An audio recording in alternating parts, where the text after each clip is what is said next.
To turn the fridge on, go to the right of the fridge. You'll see a silver box on the shelf.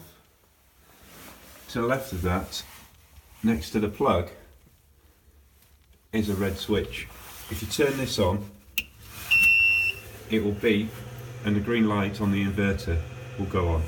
You'll hear the fan engage at the back and the fridge is now on.